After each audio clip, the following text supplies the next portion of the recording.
esta zona yo.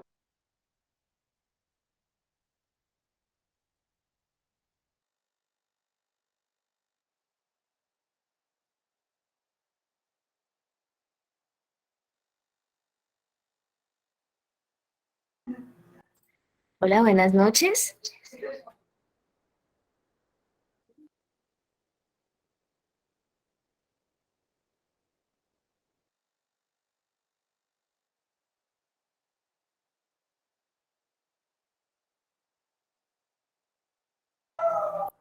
Hola, buenas noches.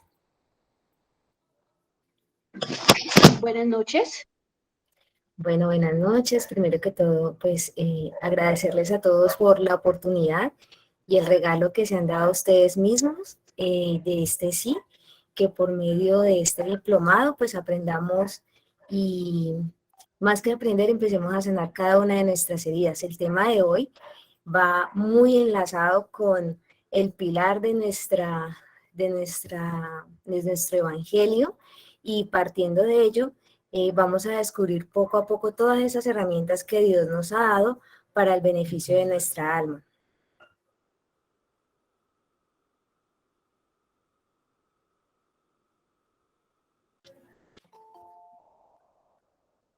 Empezamos en el nombre del Padre, del Hijo y del Espíritu Santo. Amén. Ven Espíritu Divino, manda tu luz desde el cielo, Padre amoroso del Padre, dona en tu don espléndido. En este momento, Espíritu Santo, te pedimos que guíes a cada uno de las personas que están participando en este diplomado, para que dispongas nuestros corazones, nuestra mente, nuestro espíritu, nuestro cuerpo, y que tengamos no solamente una postura espiritual, sino también corporal para disponer este espacio en oración. Aparta en este momento cualquier distracción que pueda disipar el comprender y el disfrutar cada una de las palabras que se digan en este momento.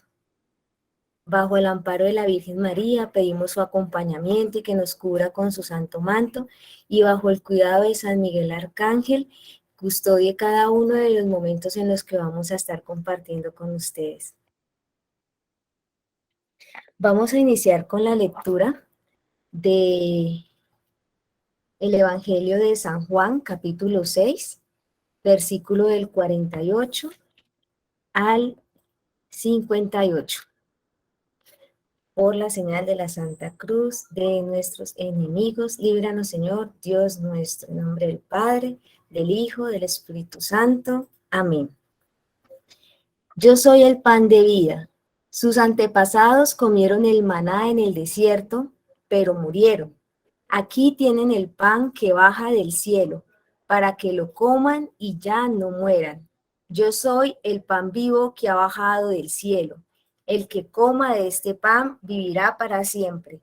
El pan que yo daré es mi carne y lo daré para la vida del mundo.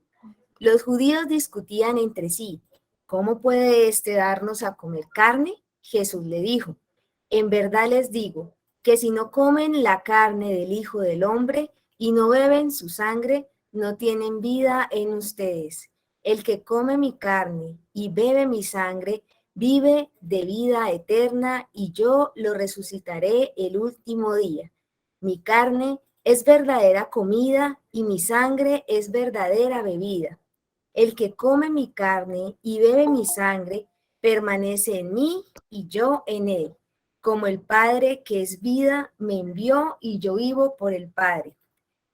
Así, quien me come vivirá por mí.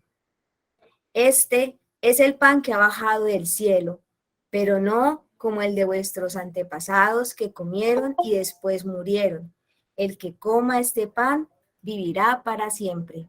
Es palabra de Dios.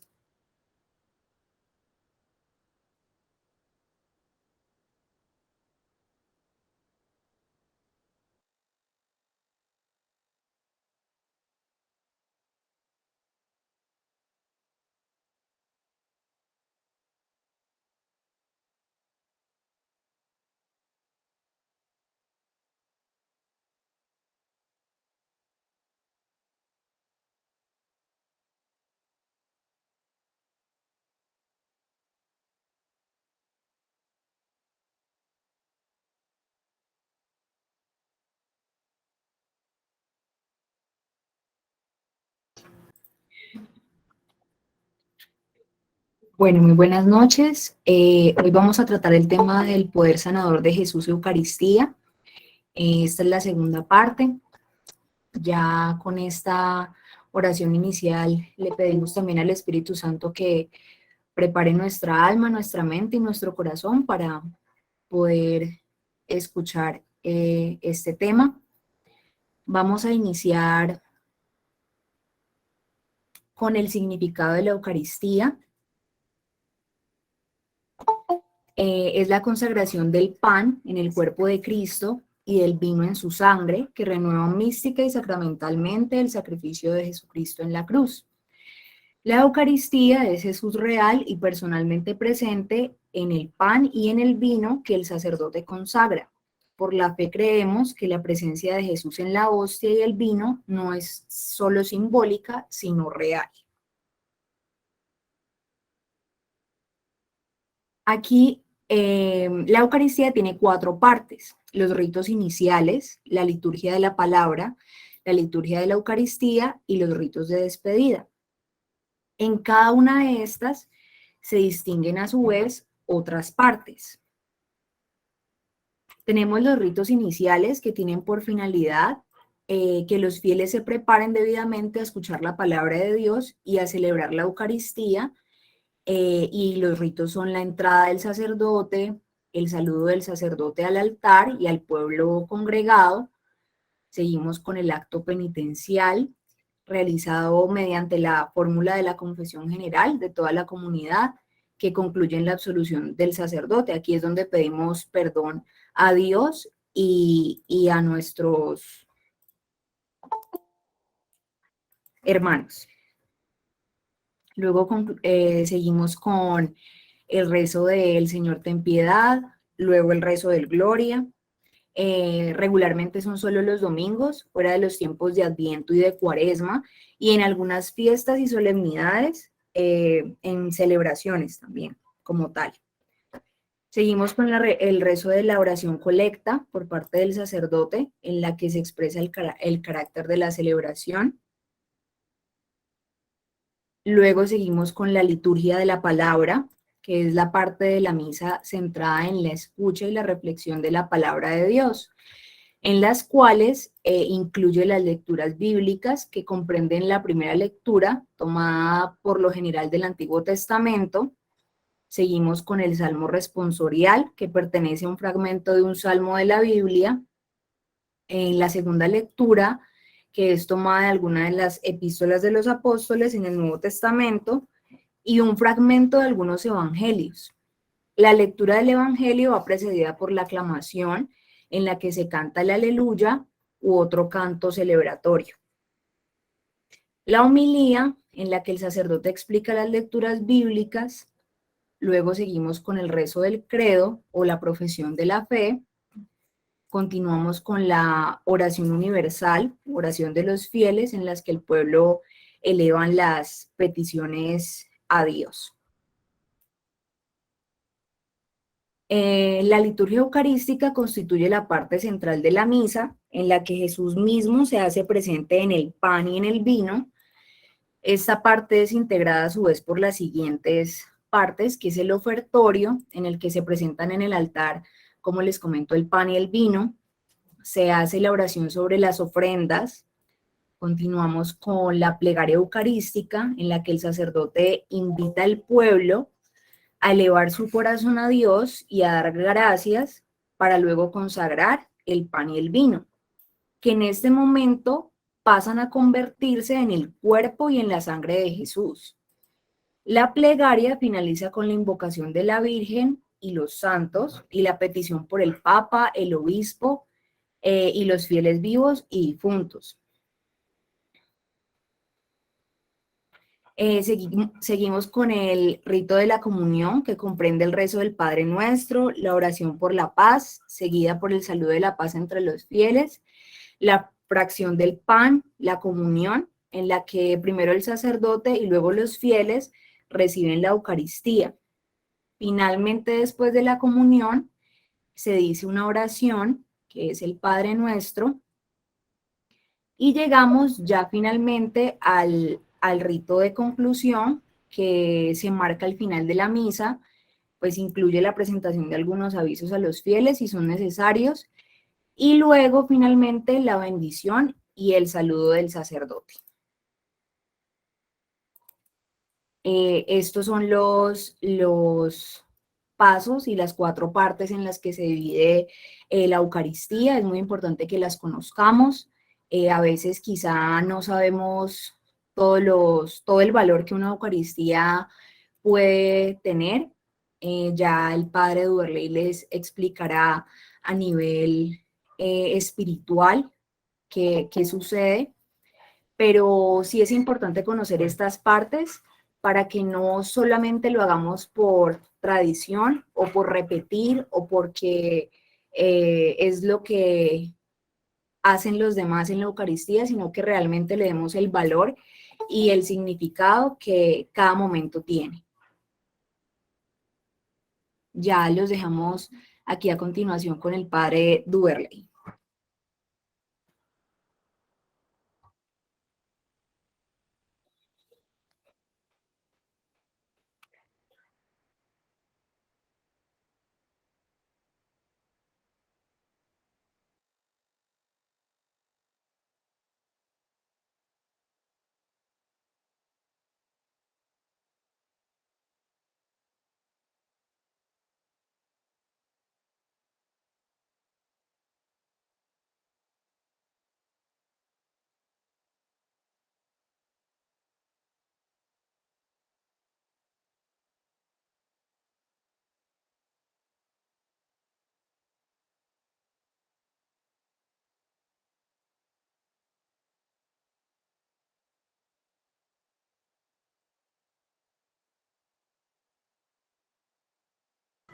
Bueno, parte de esta introducción es porque muchos, y creería que la mayoría, como puede que nos equivoquemos, pues tenemos como un conocimiento de las pautas, de cada uno del contenido como sí de la Eucaristía. Pero resulta que muchas veces nos pasa como cuando nosotros estamos preparando una deliciosa cena, ¿no? Hay diferentes maneras de presentar un plato, pero el mayor gusto que se tiene es cuando el que lo prepara ha llevado a cabo todos los pasos y sabe cada una de las cantidades y la dosis que se requieren para que el plato quede perfecto y sepa mejor. Algo muy similar y pues de manera mucho más amplia, el, el tener un poquito de conocimiento de lo que engloba la Sagrada Eucaristía pues nos hace también valorar cada uno de los procesos que se viven y, y a comprender un poco la dimensión y el misterio que se encierra en la Eucaristía, empezando que hace parte incluso de los procesos de sanación. El yo poder del tener un verdadero o comprender el significado y todo lo que contiene la Eucaristía, el comprender que está Jesús vivo en ese momento compartiendo con nosotros este instante de cielo, nos hace a nosotros también empezar a valorar cada detalle. A, incluso los mismos santos referían en ocasiones que gran parte en medio de sus desiertos, en medio de su soledad, en momentos en que dudaban, en que cada vez su fe se iba quebrantando, la Eucaristía fue el pilar para fortalecerlos, porque es ese pan vivo, es esa agua viva que va acrecentando nuestra fe y va fortaleciendo nuestra alma, así como nosotros necesitamos nutrientes y una serie de alimentos para poder funcionar, para que nuestras células a diario estén trabajando y nuestro cerebro esté en sintonía con todas las actividades que hacemos, pues nuestra alma necesita esa materia prima. Y por eso nosotros hemos sido creados con un vacío existencial. Ese vacío existencial es para que solo sea llenado por Dios. Por eso muchas veces pasa de que, porque si creo que soy libre o estoy haciendo cosas que me gustan, porque esta alegría es momentánea, es solamente un placer de un ratico, porque esta alegría no la logro expandir, perdón, y no logro que esa alegría permanezca continuamente. porque muy probablemente estamos llenando estos vacíos con aquello de lo que nunca va a tener una felicidad completa. Entonces, la única felicidad o el único ser que va a poder llenar esos vacíos va a ser Dios. Entonces, para nosotros poder comprender eso, pues tenemos que conocerlo. Y así pasa cuando estamos en ese proceso de enamoramiento.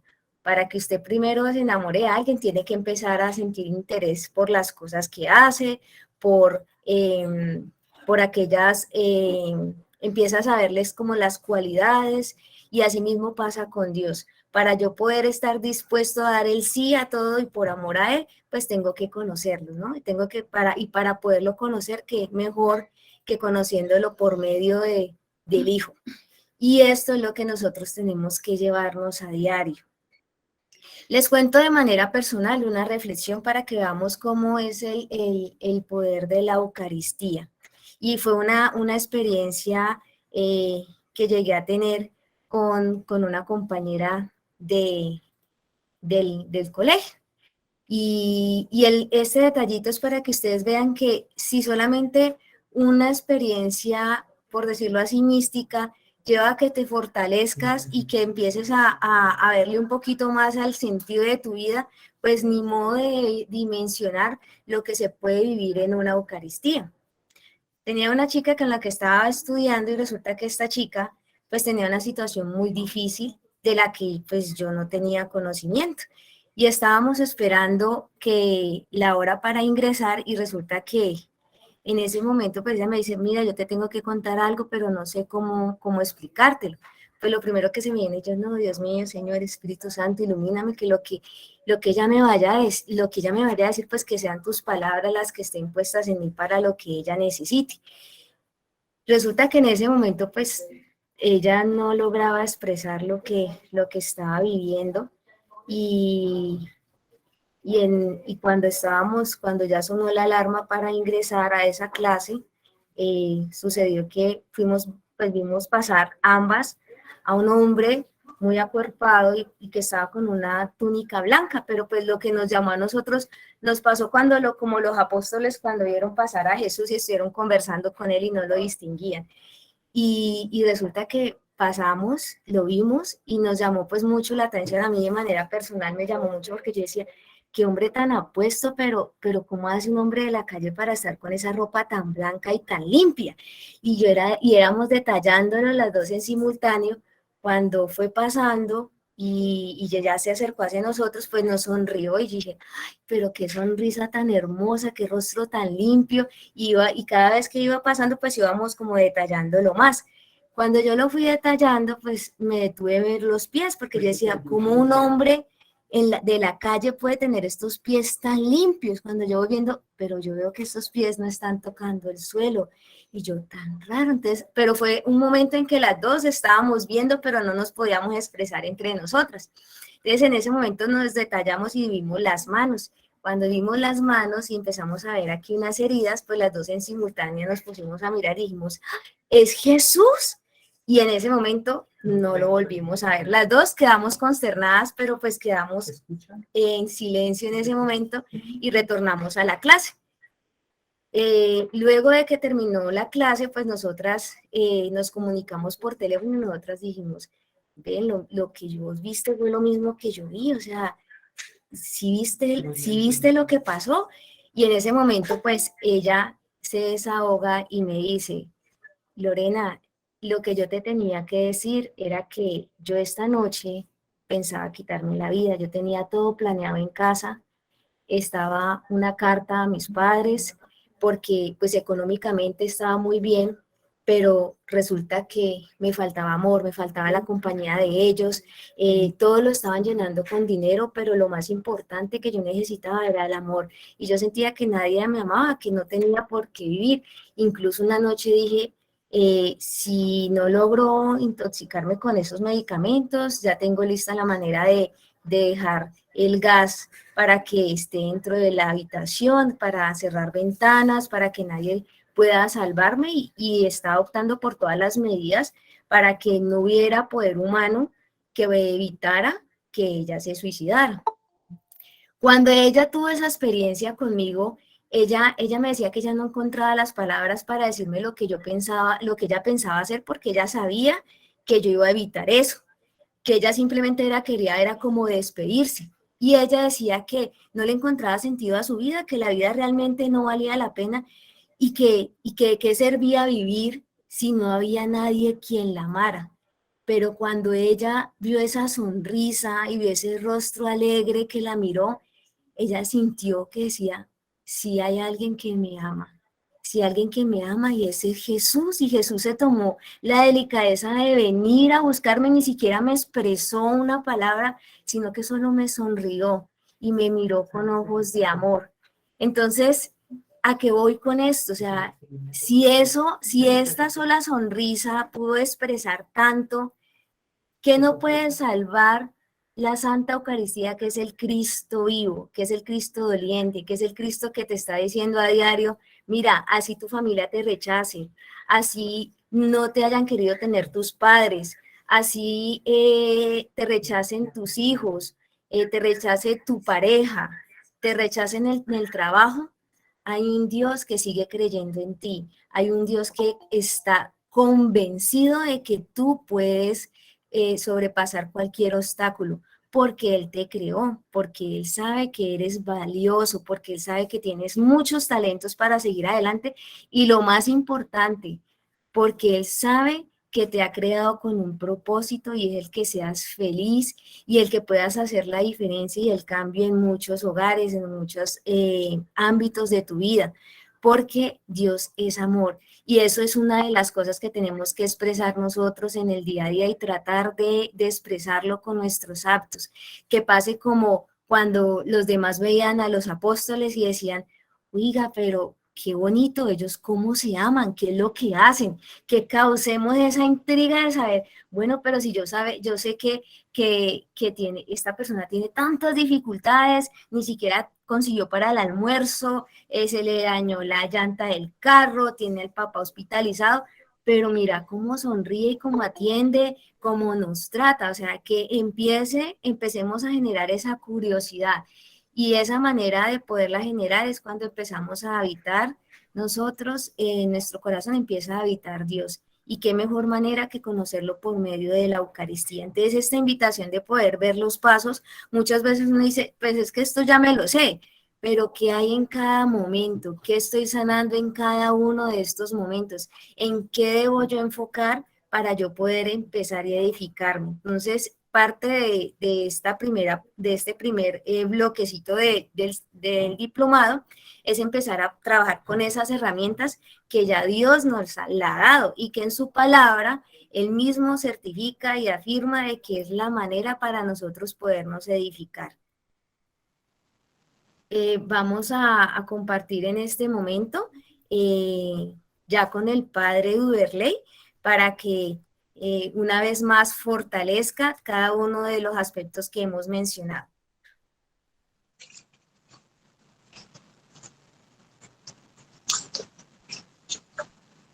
Bueno, muy buenas noches para todos. ¿Me escuchan bien todos? Sí, padre, lo escuchamos. Perfecto. Entonces, como ya nos lo decía Lorena, esta charla es muy interesante para nosotros, para nuestra vida cristiana, ya que vamos a aprender a vivir en clave de sanación la Eucaristía, desde el principio hasta el fin. A lo mejor hay cosas que ya sabemos por nuestra formación, porque hemos crecido en hogares católicos, nos han educado, pero también hemos asistido a seminarios, a retiros espirituales, participamos de grupos apostólicos, de movimientos, y hay cosas que de pronto ya las conocemos, pero sencillamente hoy lo que pretendo hacer con ustedes es ofrecerles unas herramientas muy útiles, muy prácticas para que ustedes puedan vivir la gracia o el regalo de la Eucaristía desde una perspectiva, cierto, de sanación. Recordemos que la Eucaristía es la acción de gracias, es la acción sagrada por excelencia. Es la mayor fuente de gracias, la mayor fuente de regalos, la mayor fuente de bendiciones y en consecuencia también la Eucaristía es la mayor fuente de santificación y de sanación. Toda Eucaristía es sanadora por antonomasia. En otras palabras, no hay miles de sanación, ya que todas las Eucaristías tienen un carácter sanador, un carácter terapéutico. Recordemos que hace 15 días les hablé de los frutos, de las gracias, de los regalos, de los efectos que se reciben en la Santa Eucaristía. Y quisiera solamente recordárselos rápidamente cuáles son esas gracias sublimes, esos regalos, esos efectos que se reciben en la Santa Eucaristía. Al recibir la Santa Eucaristía, nos adherimos íntimamente con Cristo Jesús, quien nos transmite su gracia. La comunión nos separa del pecado, y este es el gran misterio de la redención, pues su cuerpo y su sangre son derramados para el perdón de los pecados.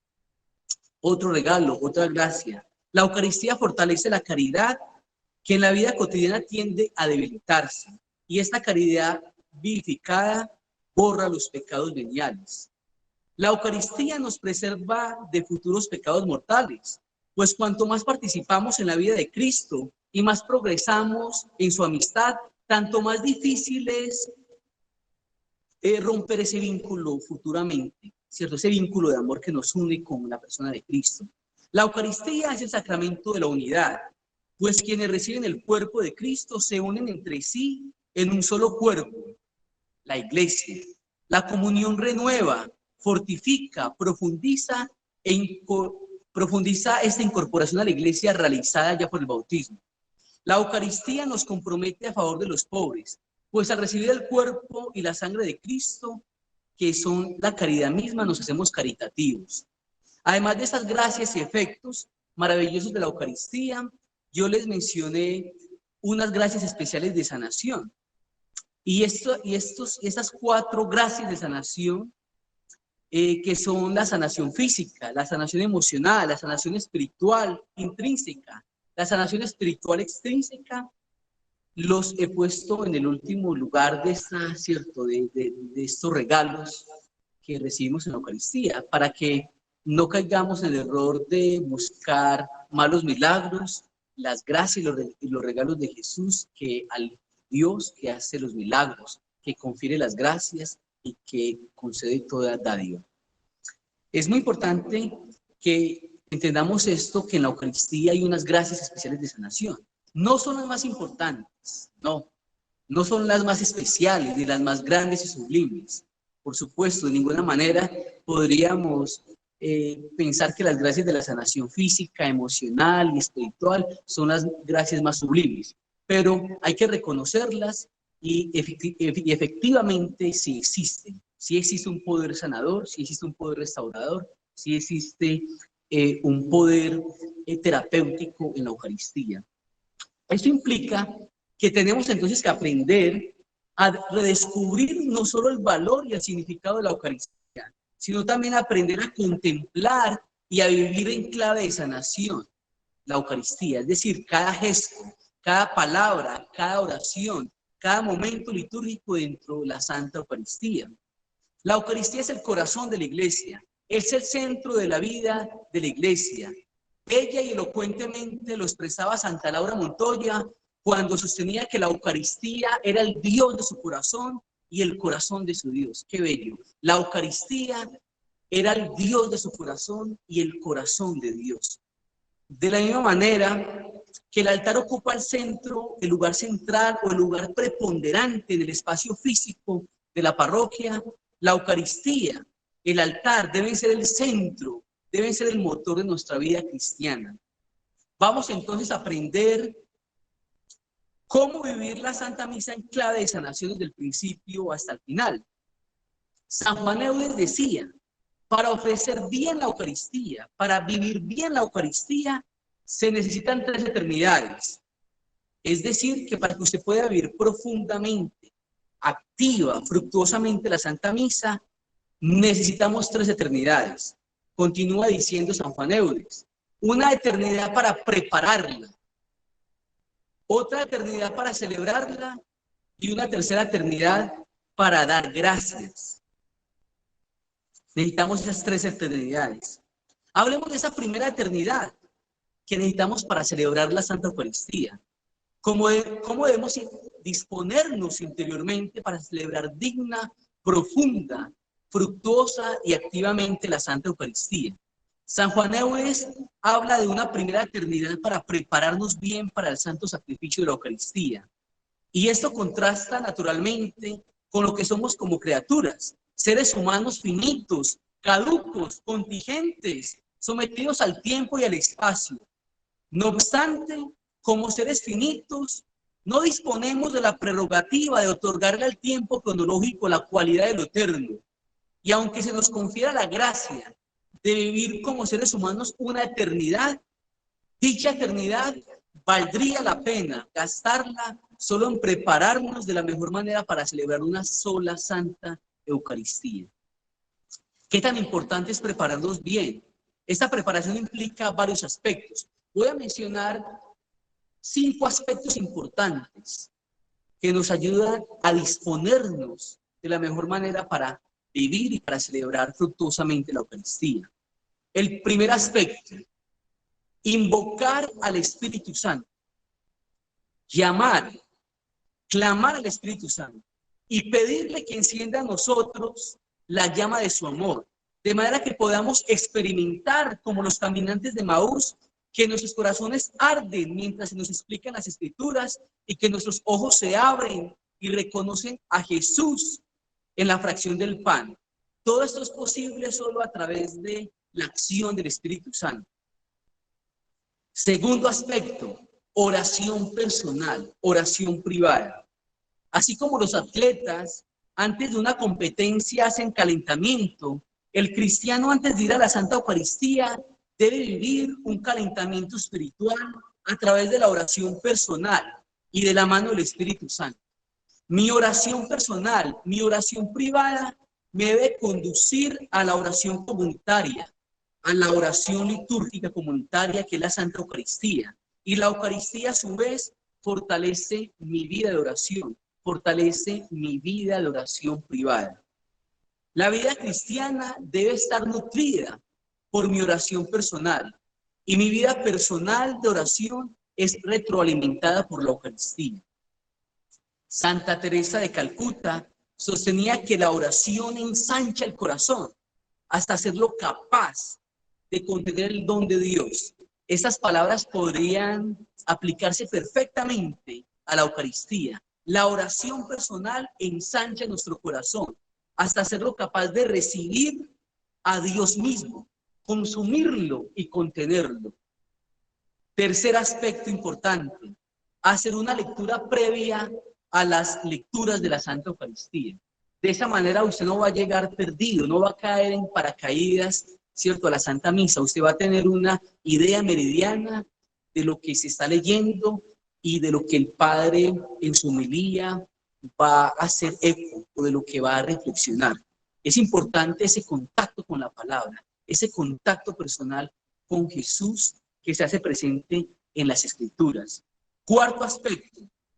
Este aspecto está más estrechamente relacionado con la sanación de heridas emocionales. Perdonar. Y para identificar a quienes debemos perdonar, pues sencillamente partimos de unas preguntas simples, de unas preguntas sencillas. ¿Quién es la persona que más me ha hecho daño en mi vida? ¿Qué clase de heridas me ha generado? En la charla número 2 de ese diplomado de sanación aprendimos a identificar las heridas, a clasificarlas. Hay heridas de rechazo, heridas de abandono, heridas de traición, heridas de humillación, heridas de injusticia. Pues la pregunta es, ¿qué clase de heridas esas personas me han generado? ¿He podido dimensionar, identificar las consecuencias o el impacto negativo de esas heridas en mi vida? ¿He podido realmente perdonar a esa persona o a esas personas? Si la respuesta es sí, yo ya logré perdonar a esa persona, perdona una vez más. Nunca será innecesario, superfluo, renovar la gracia del perdón. Nunca pudiéramos afirmar que hemos perdonado suficiente y perfectamente a alguien. Además, es menester entender que haber perdonado no es sinónimo de haber sanado, ya que las consecuencias de las heridas del pasado todavía pudieran estar afectando el presente. Expresémoslo de esta manera. Haber perdonado no es garantía de haber sanado, pero sí es señal de haber empezado.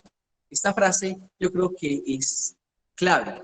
Haber perdonado no es señal de haber sanado, pero sí es señal de haber empezado.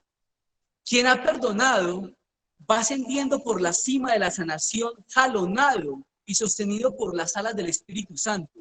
Quien no ha perdonado lleva consigo una maleta muy pesada y avanzará de manera lenta y cansina por la empinada cima de la sanación. Jesús nos dice en el Evangelio, en Mateo 5, 25, 23, 25.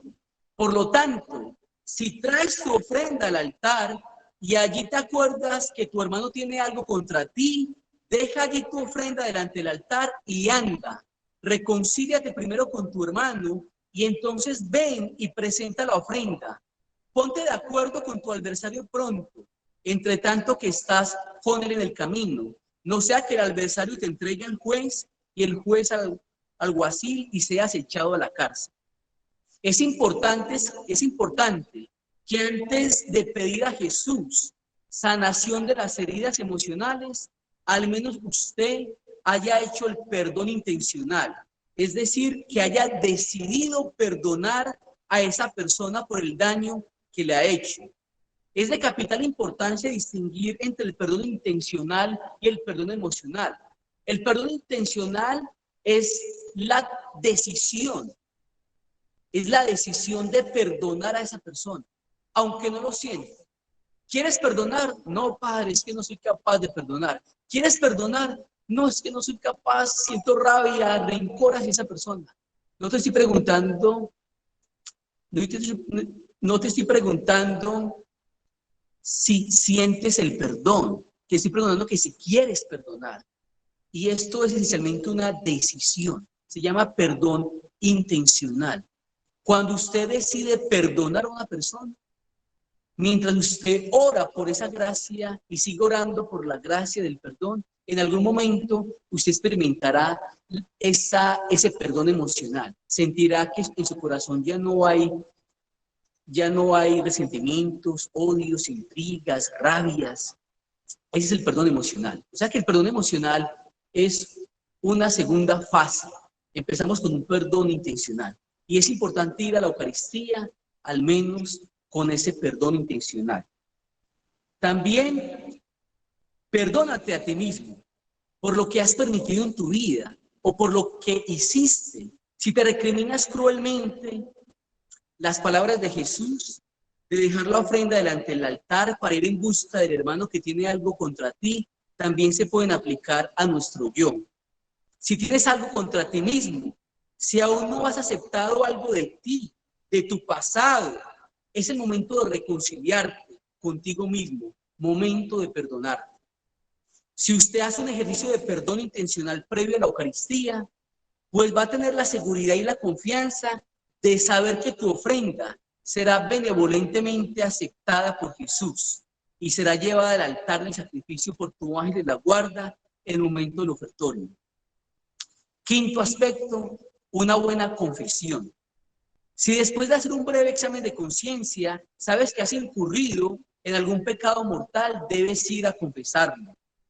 Y en relación a la sanación interior, si has herido también a la persona que te hirió de alguna forma, con críticas, palabras altisonantes, comentarios delante de terceras personas, deseos de venganza, si le has deseado la enfermedad o la muerte al victimario o al que te hirió, almacenando resentimientos, odios. Naturalmente, si todo lo anterior no ha sido confesado previamente en alguna confesión, es el momento de sacar todo esto que anida en tu corazón en el contexto de la confesión. La confesión es un poderoso sacramento de sanación espiritual, pero también de sanación emocional y sanación física. Esto lo constata claramente Monseñor Alfonso Uribe Jaramillo en su libro Y curó toda enfermedad. Precisamente en el capítulo 3 de este libro ha dedicado un apartado supremamente interesante a la sanación interior y al sacramento de la reconciliación. existen muchos textos bíblicos, por ejemplo, que nos dejan entrever la relación causal entre el pecado y el desequilibrio emocional y físico. Muchos textos, ¿cierto?, bíblicos nos dejan entrever esa relación causal entre pecado y enfermedad, entre pecado y desequilibrio, entre pecado y trastornos. Salmo 32, versículos del 1 al 5. Dichoso al que perdonan su culpa y queda cubierto su pecado. Dichoso el hombre a quien Yahvé no le imputa su delito y no hay fraude en su interior.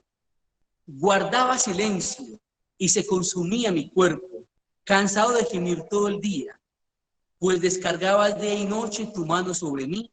Mi corazón cambiaba como un campo que sufre los ardores del estilo.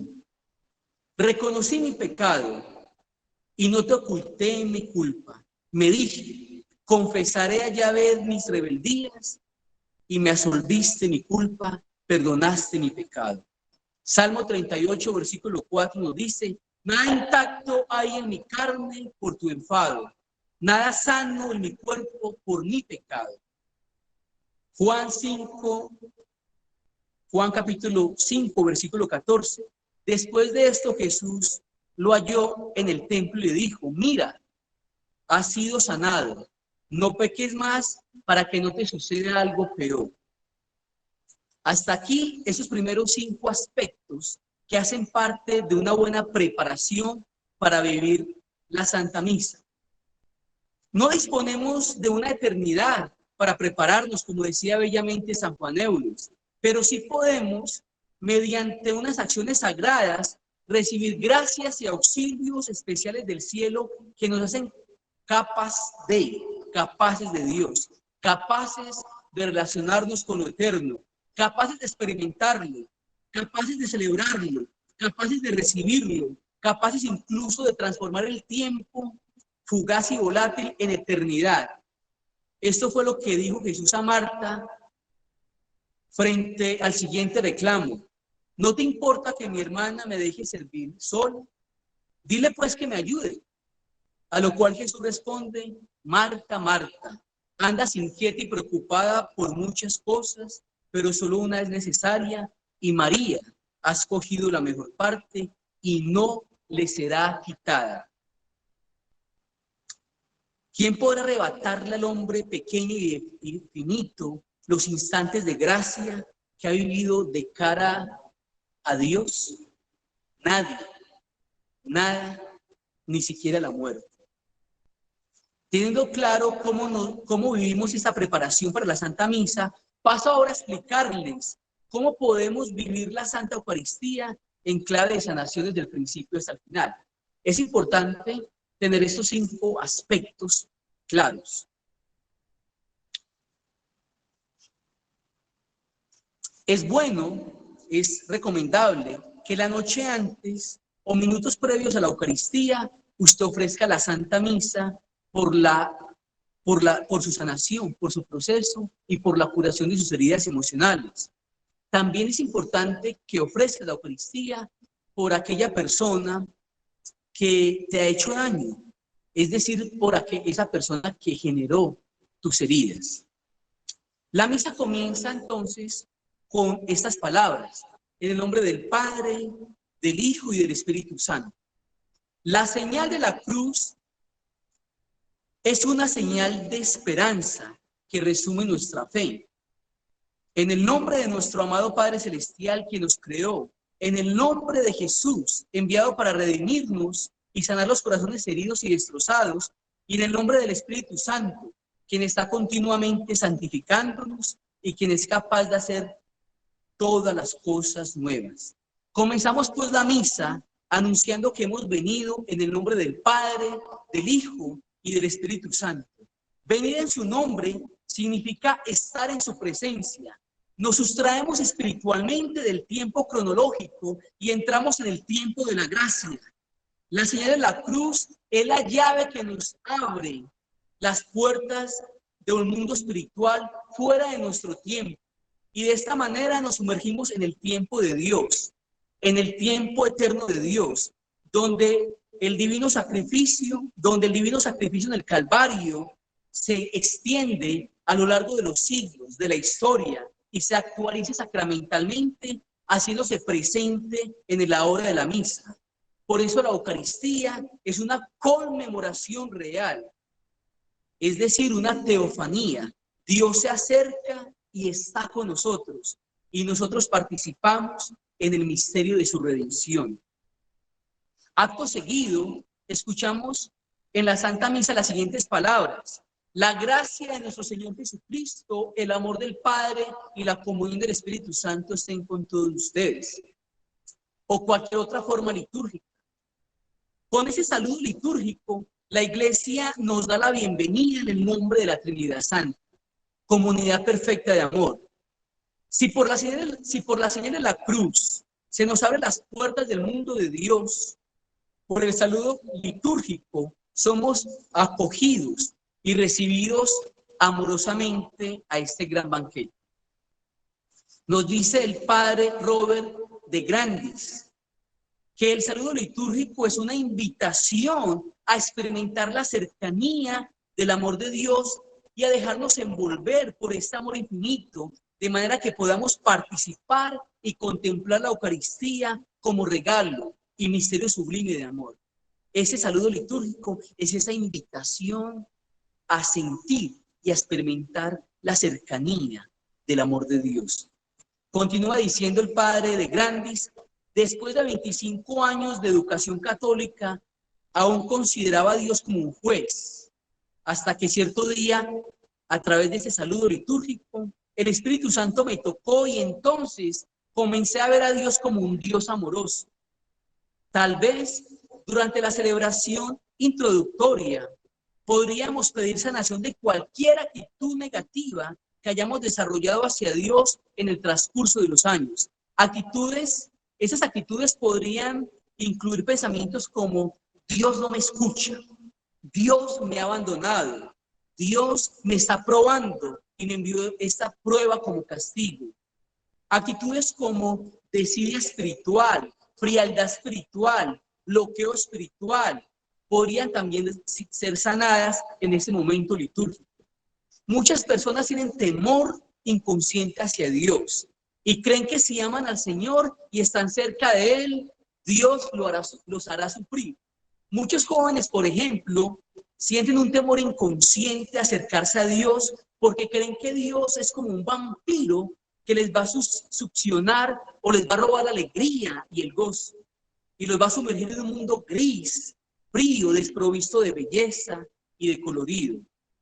Todas estas son creencias irracionales que desdibujan y empañan el rostro amoroso del Padre y consecuentemente terminan por impedirnos una genuina búsqueda de Dios y un real encuentro con quien sabemos que nos ama.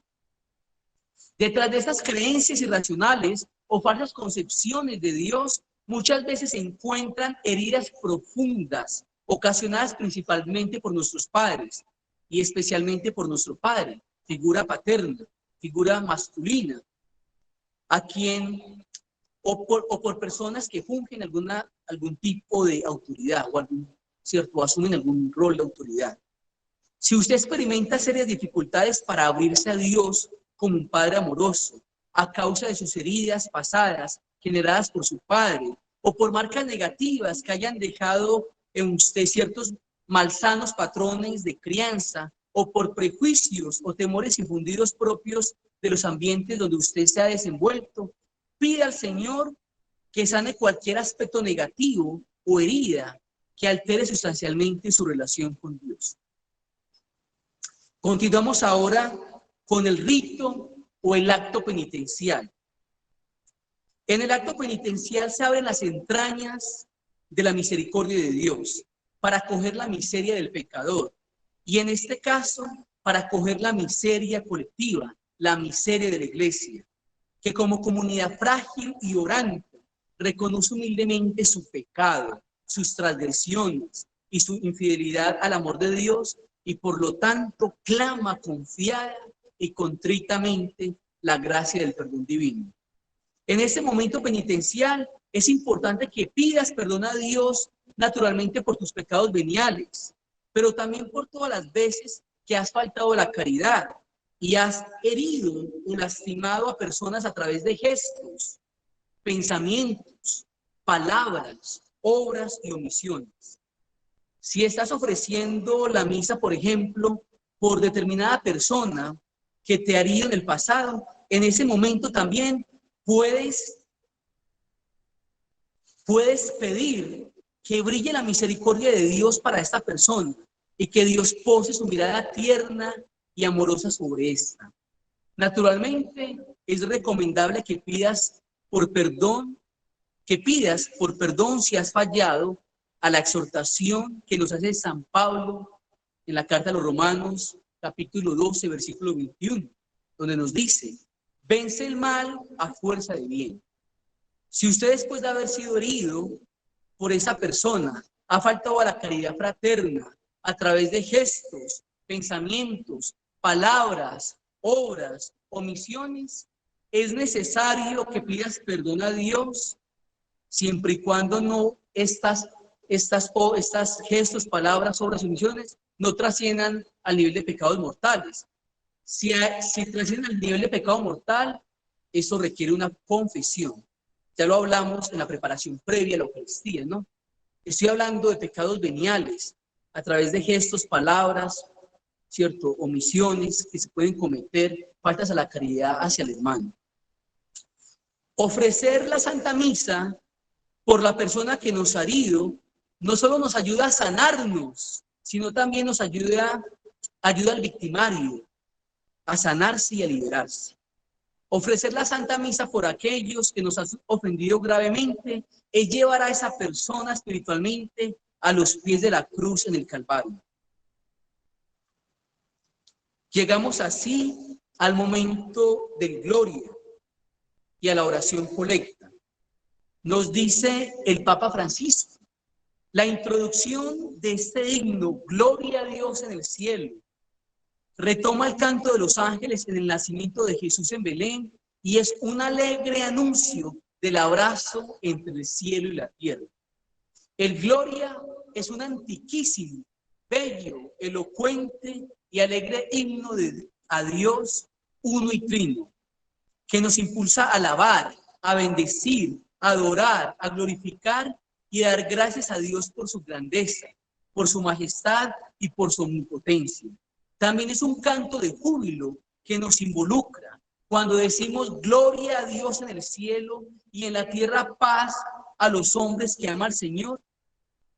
Este hermoso himno canta la gloria de Dios y proclama la paz en la faz de la tierra, esa paz tan necesaria, esa paz tan anhelada, esa paz tan amenazada y tan atacada desde todos los flancos.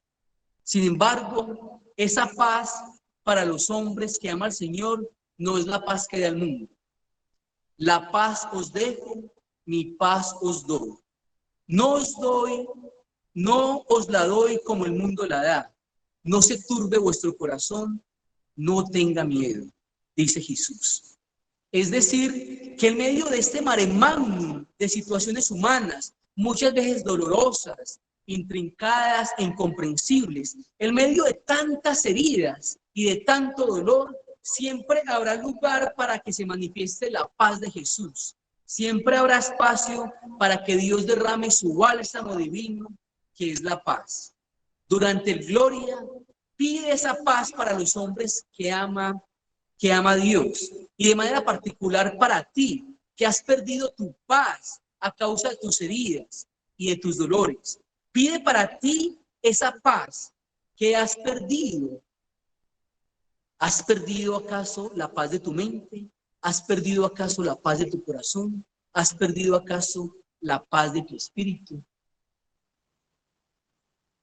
Y la paz de Dios, que sobrepasa todo entendimiento, guardará vuestros corazones y vuestras mentes en Cristo Jesús. Filipenses 4:7.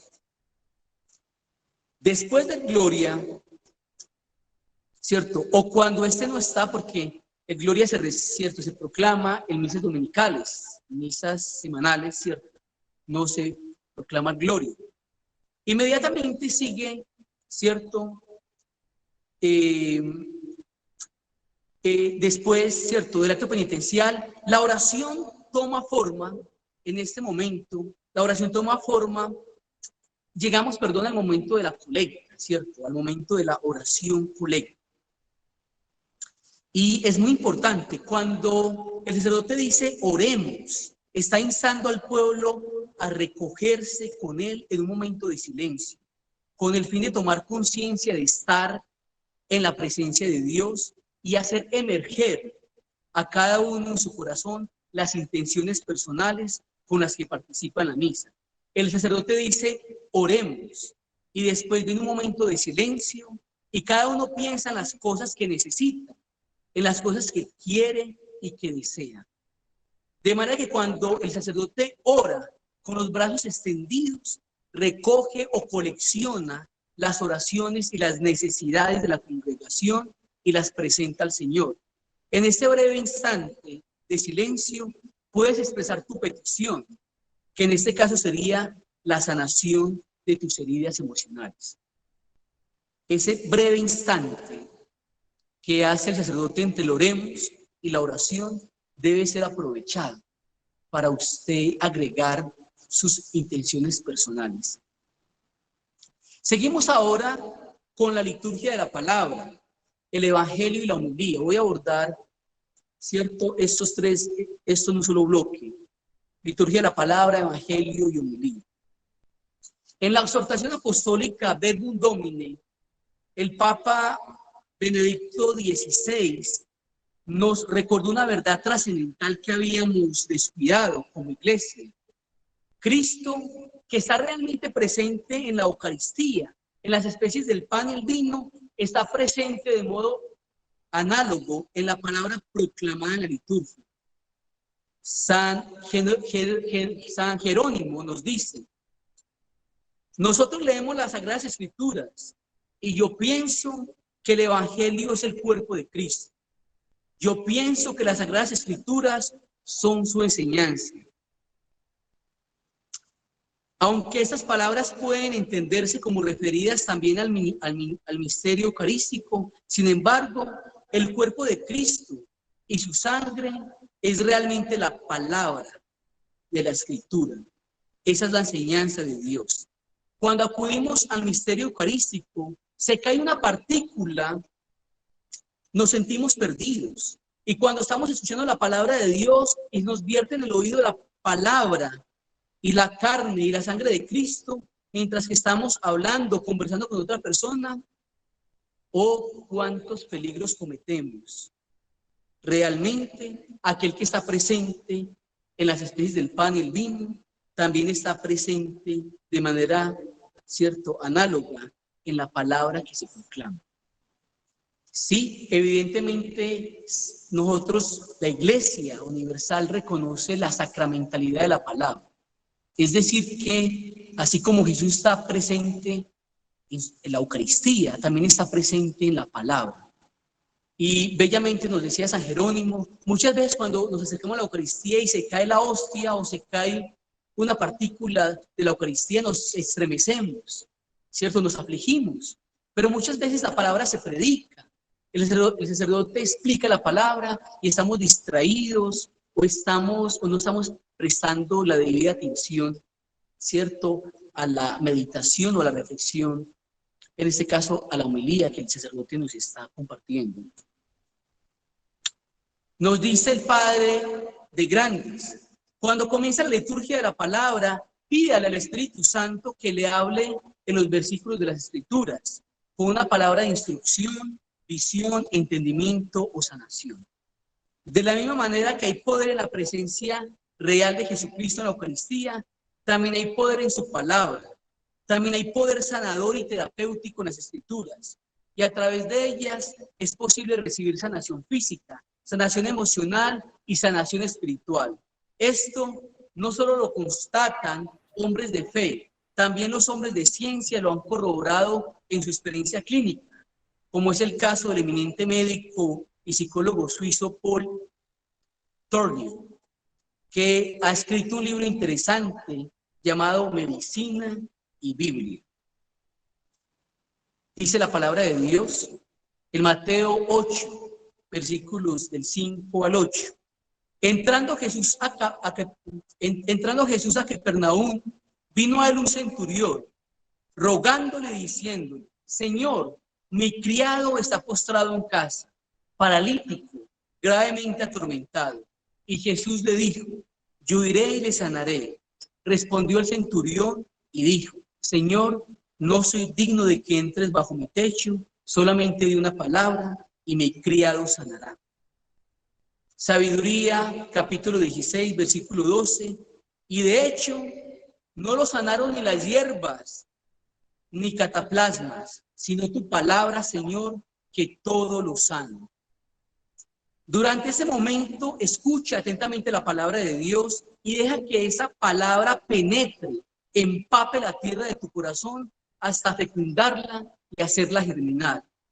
Isaías 55, versículos 10 al 11.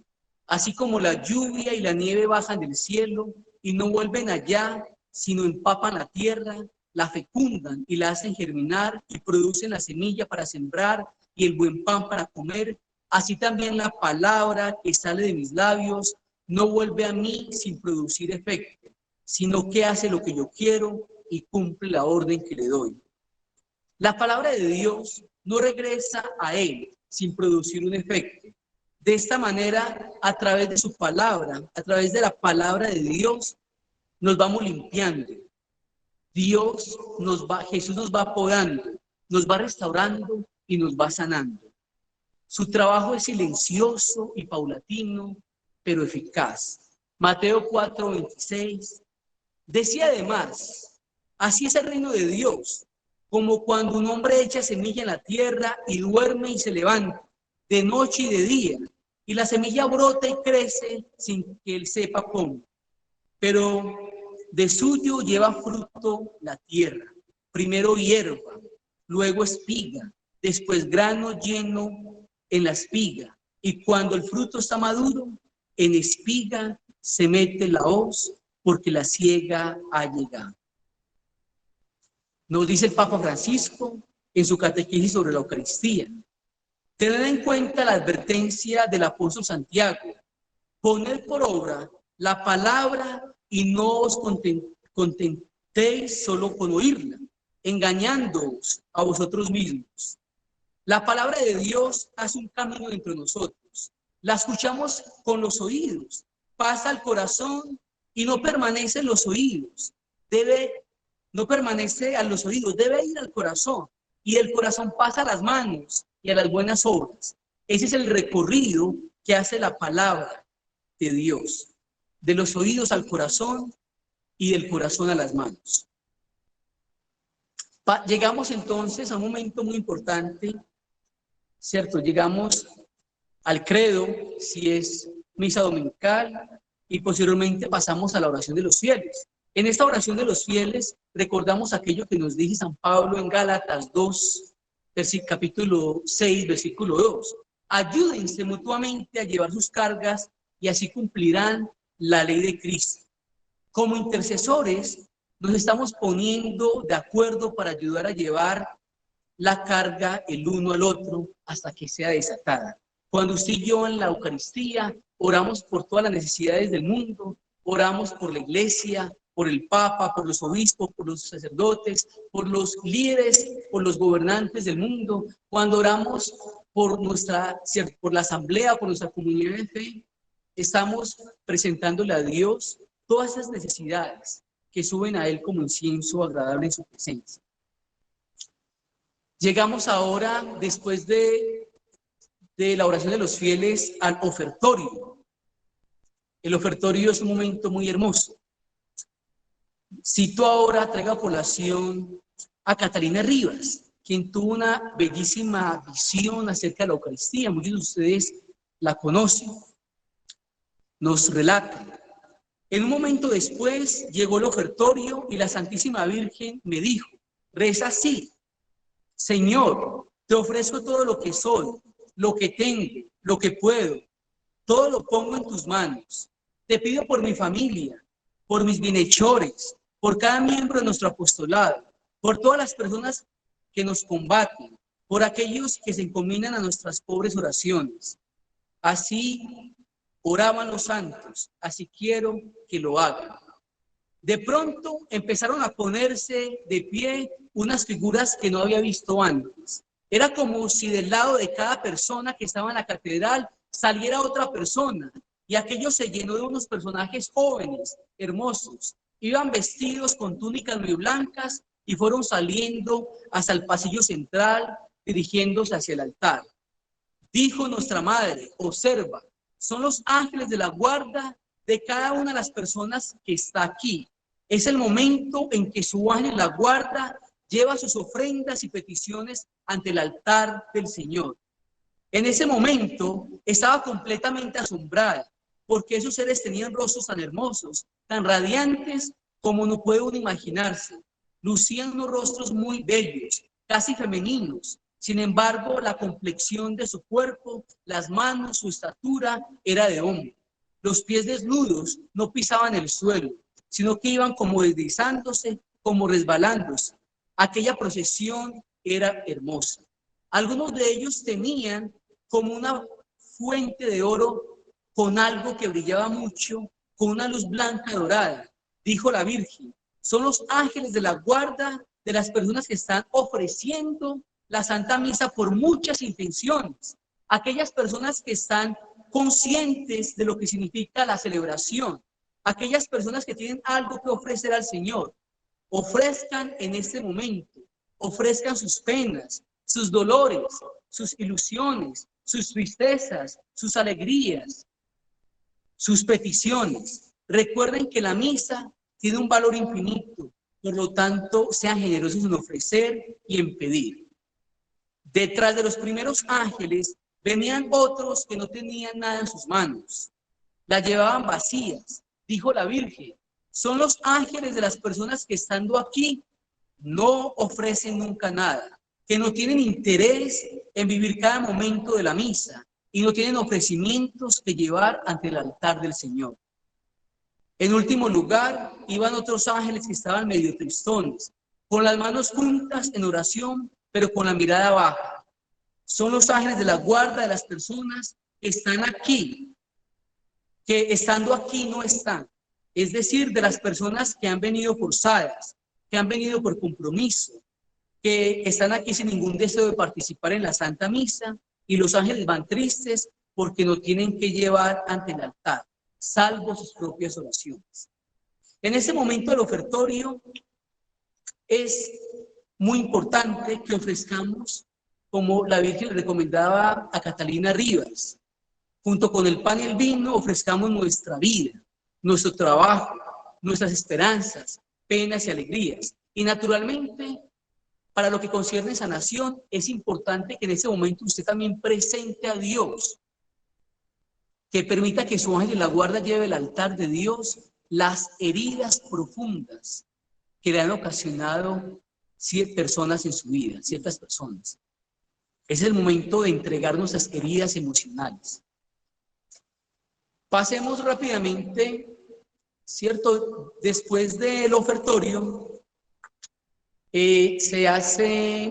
pasamos a la plegaria eucarística. La plegaria eucarística está compuesta por varios elementos. No quisiera detenerme en cada uno de los elementos porque pues va a ser muy prolija la exposición.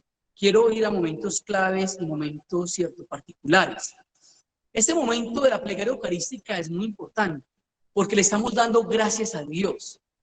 Y al darle gracias a Dios en la plegaria eucarística, recordamos aquello que nos dice San Pablo. Dice: esta es la voluntad de Dios, que sepan dar gracias a Dios en todo momento y bajo toda circunstancia. La voluntad de Dios es que demos gracias a Él bajo toda situación, bajo toda circunstancia. Es decir, que en este momento, cuando se hace la plegaria eucarística, es importante que usted le dé gracias a Dios incluso por esas heridas emocionales, que le dé gracias a Dios por ese dolor, que le dé gracias a Dios por esa situación compleja que está viviendo.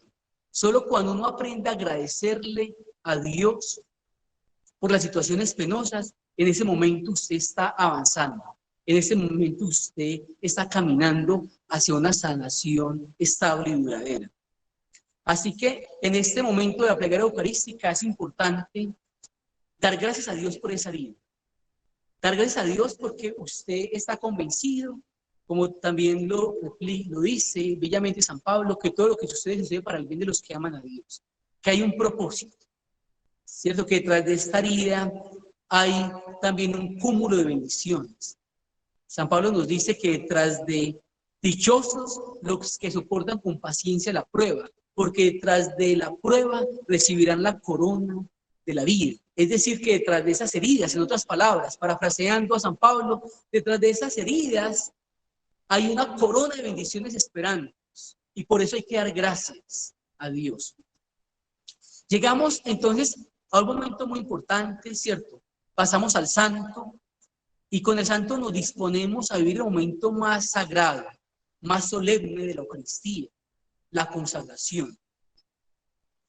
Y en la consagración, cuando el sacerdote está sosteniendo el cáliz en lo alto, el cuerpo de Cristo en lo alto, es importante que usted allí contemple a Jesús. No esconda, no agache su cabeza, no esconda su mirada. Es importante que contemples a Jesús, que mires a Jesús presente en la Eucaristía. Muchas personas en ese momento, y según algunos padres de la iglesia, replican, Señor mío y Dios mío. Pero en ese momento, vivido en clave de sanación, es importante que agregues una petición más. Señor mío y Dios mío, mis heridas han sido sanadas por tus llagas. Lo que dice San Pedro, no, por tus santas llagas hemos sido sanados. Señor mío y Dios mío, por tus santas llagas he sido sanado de mis heridas.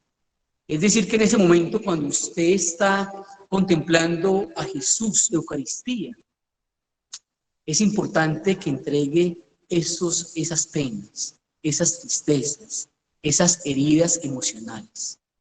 En ese momento, usted y yo nos declaramos sanos, o mejor, pedimos la gracia de la sanación, que por las llagas benditas de Cristo, nuestras heridas sean sanadas. Luego el sacerdote, siguiendo con la consagración, eleva el cáliz bendito con la sangre del Cordero.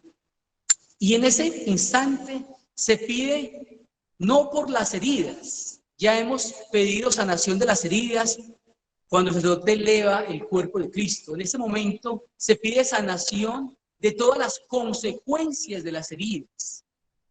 Hay que diferenciar la herida de las consecuencias. La herida es la situación. La herida es el momento, la palabra, la acción, la omisión, lo que me generó un dolor, un trauma complejo. Y las consecuencias son los efectos negativos que usted y yo llevamos a raíz de esas mismas heridas. Les voy a dar un ejemplo sencillísimo, ¿cierto? Un ejemplo real. Mi papá forzaba a mi hermana mayor, a Olga Liliana, a cuidar a todos los hermanitos. No le gustaba que lloráramos en la noche, entonces él le encomendaba a mi hermana con cierta vehemencia cuidarnos de manera que ninguno llorara en la noche, porque si alguien lloraba en la noche, él se despertaba enojado y castigaba muy fuertemente a mi hermana. Pues esta clase de castigo o de tarea, ¿cierto? Un poco difícil que mi papá le encomendaba a mi hermana, terminó por generar en mi hermana una herida muy profunda y un repudio inconsciente hacia la maternidad, hacia convertirse en mamá y aceptar el milagro de la vida, ¿cierto? En un futuro. Luego, pasados los años, cuando mi hermana se casó, pues descubre una triste realidad, que como madre era incapaz de ofrecerle amor a sus hijos, era incapaz de ser tierna con sus hijos. Y en un momento profundo de oración, ella descubre que lo que está viviendo, lo que está experimentando es una consecuencia de una herida que tenía previamente, una herida, cierto, que se generó a sus 7, 8 años. Entonces, esto para explicarles que en el momento con el cáliz, con la sangre de Cristo, lo que hacemos es sumergir en la sangre de Cristo las consecuencias negativas de nuestras heridas. Que esa sangre bendita lave, que esa sangre bendita limpie, purifique y disuelva todas las consecuencias negativas de nuestras heridas. Después de, ¿cierto?, de la consagración, sigue el sacerdote terminando la plegaria eucarística y llegamos de esta manera al Padre Nuestro.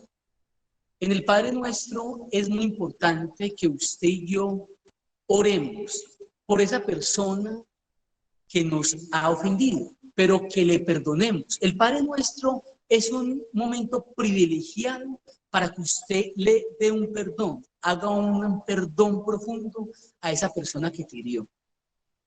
¿Cierto?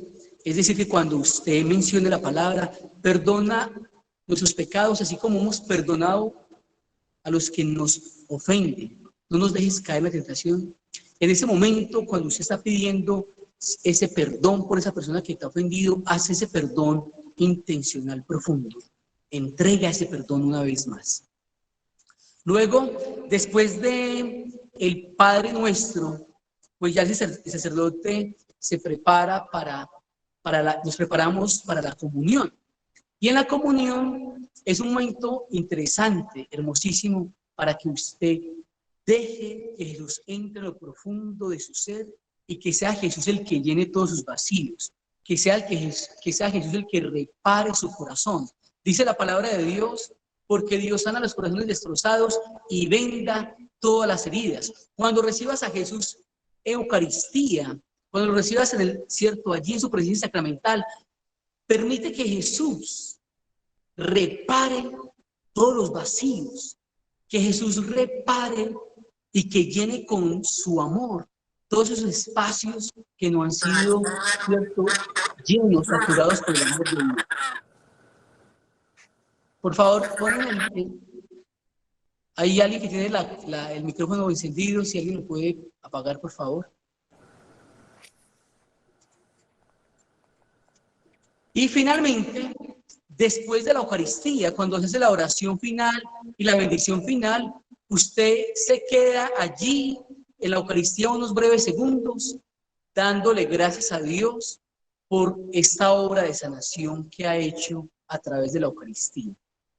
Entonces, bueno, les he ofrecido rápidamente, ¿cierto? Hemos hecho un recorrido de la Eucaristía desde el principio hasta el final y nos hemos detenido sobre todo en momentos particulares, en momentos que tienen un poder sanador y terapéutico.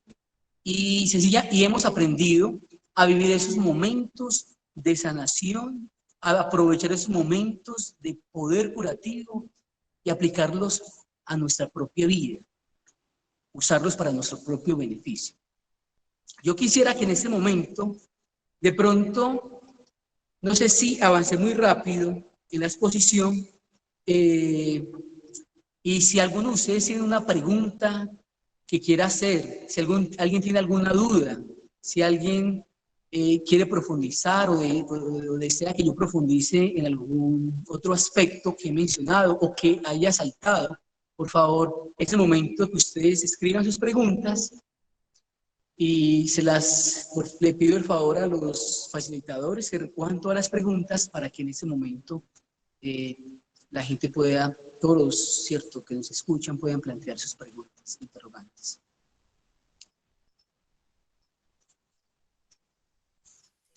Bueno, padre, muchísimas gracias. Mientras nos hacen las preguntas, vamos a recapitular sencillamente desde el principio al final, ¿cierto? Bueno, mejor a lo último les hago una recapitulación nuevamente, pero yo creo que todo queda también en el video, porque si de pronto hago una síntesis somera, a lo mejor me tardo mucho tiempo y les impide a ustedes hacer sus preguntas. Pero en el video, básicamente, ¿cierto? Si ustedes van de nuevo al video, van a poder tener la gracia de escucharlo despacio y empezar a aprender cómo se vive cada momento, cada gesto, cada oración, cada momento litúrgico en clave de sanación. Padre, la señora Lucy Consuelo Pavón pregunta que si puede pedir sanación por otra persona. Bien, naturalmente usted puede ofrecer la Eucaristía por una persona que ha sido dañada, que ha sido, cierto, gravemente herida. Es importante que lo hagan si es una mamá que está orando por su hijo, ¿cierto? Si en este caso es un familiar que ora por alguien que está sufriendo el impacto negativo de una herida, se puede ofrecer la Eucaristía en clave de sanación por una persona. Naturalmente que si uno vive la Eucaristía en clave de sanación para su propio beneficio, pues los frutos van a ser mucho más evidentes, ¿cierto? Se van a constatar mucho más rápido. Padre, nos preguntan que en la oración doxológica, ¿qué podemos sanar? Bueno, en la doxología, miren que yo no he querido darles a ustedes, no he querido cargarlos con oraciones, con frases que los distraigan de los momentos importantes de la Eucaristía. Al contrario, ¿cierto? Les he explicado cada momento de la Eucaristía y desde cada momento litúrgico hemos tratado de vivirlo plenamente, ¿cierto? Litúrgicamente, pero además de esto, en clave de sanación. Así que yo no soy mucho de dar fórmulas y de saturarlos con muchos pequeños, ¿cierto? Aspectos o herramientas que deben vivir paso a paso. De hecho, me omití todos los componentes de la plegaria eucarística, omití la doxología, omití algunas partes para hacer mucho más sencillo este ejercicio de sanación interior. Entonces, por eso no he mencionado a cabalidad, ¿cierto?, todas las partes de la Eucaristía. Sencillamente he resaltado los momentos más importantes en los que usted y yo podemos sacar mucho más fruto. No quiere decir que en otros momentos no hay sanación. En todo momento de la Eucaristía hay sanación. En todo momento de la Eucaristía, ¿cierto?, hay gracias especiales de sanación física, sanación emocional, sanación espiritual que pueden recibirse.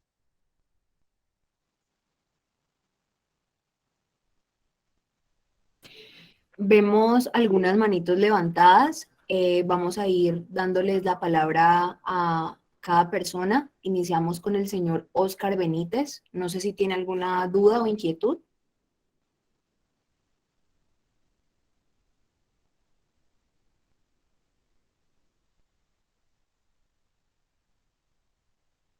Dale, uno que... Padre, nos preguntan que qué enfermedades son espirituales. ¿Qué enfermedades son espirituales? Pues, vean, plantean una pregunta supremamente compleja, ¿cierto? Se pueden hablar de enfermedades espirituales, se puede hablar de una clasificación de enfermedades espirituales, ¿cierto? Por ejemplo, la desidia espiritual, el bloqueo espiritual, pero si la pregunta es qué enfermedades físicas tienen un origen espiritual, eso tiene otra respuesta. Es decir, hay enfermedades físicas que tienen en su etiología, en su origen, como causa un pecado o una realidad espiritual. Y en este aspecto vamos a tener una charla supremamente interesante más adelante que se trata sobre las enfermedades espirituales o por qué nos enfermamos. Y en esa charla vamos a explicar cómo ciertos pecados o cómo ciertas pecados podrían desencadenar desequilibrios y podrían desencadenar enfermedades, ¿cierto?, físicas. Entonces, realmente responder a la pregunta ¿cuáles son las enfermedades espirituales? Es algo complejo porque hay enfermedades que tienen una etiología netamente biológica, ¿cierto? Una etiología netamente anatómica y no tienen que ver ni con la parte mental ni con la parte espiritual. Entonces, me parecería que es una respuesta, sería muy osado dar una respuesta en este momento, ¿cierto? Darla ligeramente, ya que habría que analizar muchas veces, habría que escuchar a la persona primero, habría que hacer una especie de diagnóstico, ¿cierto? Espiritual. Habría que indagar si esa enfermedad que sufre ahora, padece ahora, tuvo un origen espiritual. En muchas ocasiones, ¿cierto? Lo que la persona está sufriendo no tuvo un origen espiritual, ¿cierto? Era una enfermedad con una etiología netamente biológica. Entonces, me parecería que aquí hay que entrar a escuchar el caso de la persona. Hay que conocer, ¿cierto? El historial médico de la persona. Hay que conocer un poco su vida espiritual. Hay que conocer un poco cuál es su vida y su relación con Dios. Y entendiendo esto, ¿cierto? Uno puede sacar ciertas conclusiones, pero no podríamos decir que una tuberculosis siempre es por una enfermedad espiritual, siempre es generada por una causa espiritual, o que un trastorno gastrointestinal siempre es causado por una enfermedad espiritual, no, naturalmente que no. Pero sí hay trastornos gastrointestinales que tienen una etiología espiritual. Entonces, yo creo que, dicen los chinos, acerquémonos al fuego para saber de lo que hablamos. En este caso, se requiere escuchar a la persona, conocer, ¿cierto?, su historial médico, espiritual, y llegar a, ¿cierto?, a esas conclusiones. Padre, nos preguntan, cuando uno ofrece misa por los difuntos o sanidad corporal y espiritual, ¿cómo la debe ofrecer? Bueno, recordemos que nosotros hemos aprendido a ofrecer la misa por las personas que nos han hecho daño. Si la persona que te ha hecho daño es una persona que ya, cierto, ya falleció, usted todavía puede ofrecer la misa y vivirla en clave de sanación. Simplemente ya no por la persona, sino por el alma de esa persona. En el momento del perdón, usted pide que la misericordia de Dios resplandezca sobre el alma de esa persona.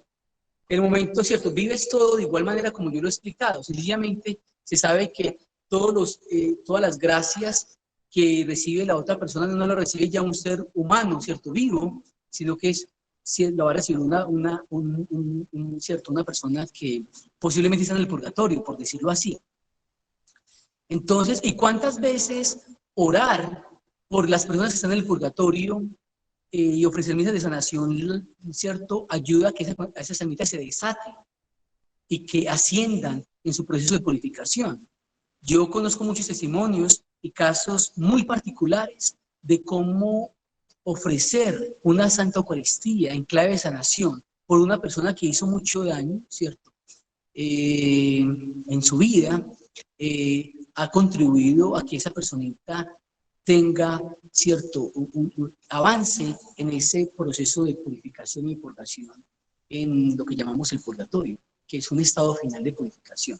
Entonces, recordemos que todas las misas, muchas misas son ofrecidas por difuntos, ¿no? Muchas Santas Eucaristías son ofrecidas por personas que han fallecido.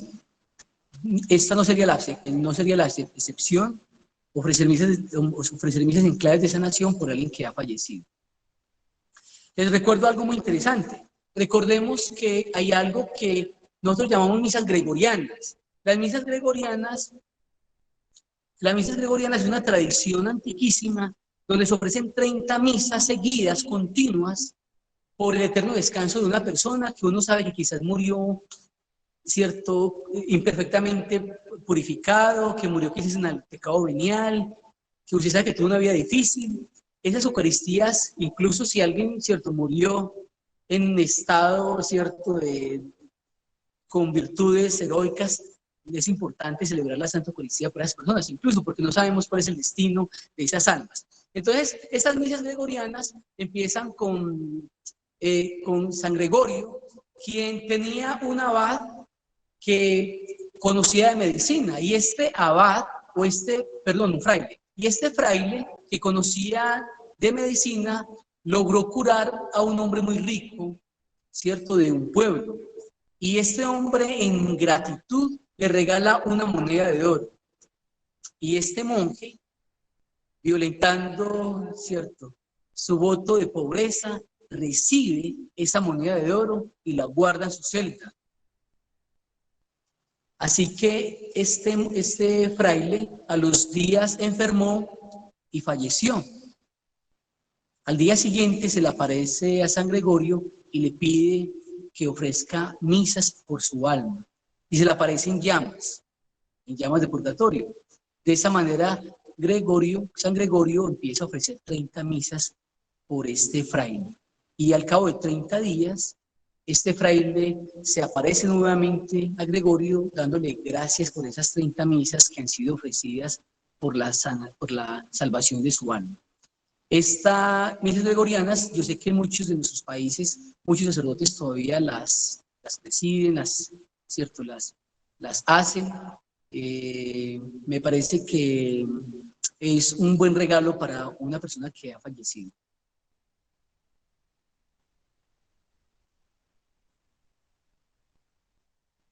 Padre, nos preguntan por qué se dice Eucaristía por los enfermos.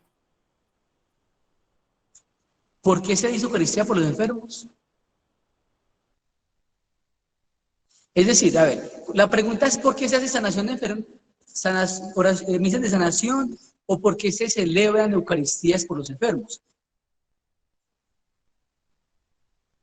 Hay algo que se conoce, que nosotros conocemos como misas de sanación. Usualmente lo conocemos más en el contexto carismático, que se hablan de misas de sanación. Pero también hay otro tipo de misas de sanación, ¿cierto? Que son misas de sanación donde los sacerdotes o los párrocos convocan a todos los enfermos de la parroquia y quienes son traídos a la iglesia y en esta misa de sanación por los enfermos se hace una unción de los enfermos y se ofrece, de hecho, la Eucaristía por la restauración y por la recuperación pronta y eficaz de todos los enfermos que están allí presentes.